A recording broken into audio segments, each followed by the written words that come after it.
The Nigerian Upstream Petroleum Regulatory Commission has embarked on the third phase of its stakeholders' consultation forum on draft regulations. The forum will look at upstream petroleum measurement regulations, domestic crude oil supply obligations, and advanced cargo declaration regulations, amongst others. Helen Osamide Akings has more. Section 216, subsection 1 of the Petroleum Industry Act requires the Commission to consult with stakeholders prior to finalizing any regulation or amendments to regulations. The Commission, following its quest for a reform in the sector, started with stakeholders' consultations on its proposed regulations.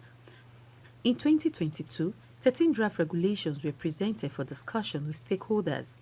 It is holding yet another stakeholders' consultation to discuss 5 new regulations the Commission is proposing. The draft regulations, when finalized, will create an enabling environment for growth and investment in the upstream oil and gas industry in Nigeria. This is the third one we're doing. We've done 2 previous one, which culminated in having about 15 regulations in totality. 5 of those out of the 15 we had done before. Out of the outcome, the first and the second stakeholder engagement have been fully gazetted today. There are regulations, and the balance of the 10 regulations are in the final stage of basically being gazetted and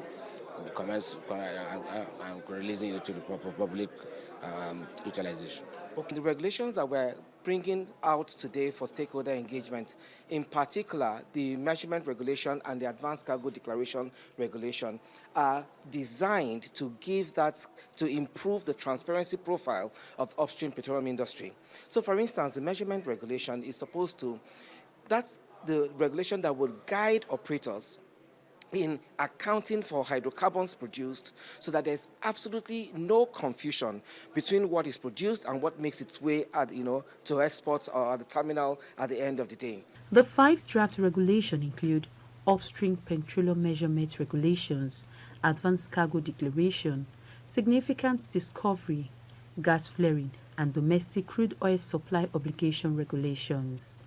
At this stage of the draft, the Commission is hoping to get a healthy and intellectual discussion with international best practice for further transfer of the draft to the Attorney General of the Federation for onward approval. Helen Osamide Akings, TVC News, Abuja.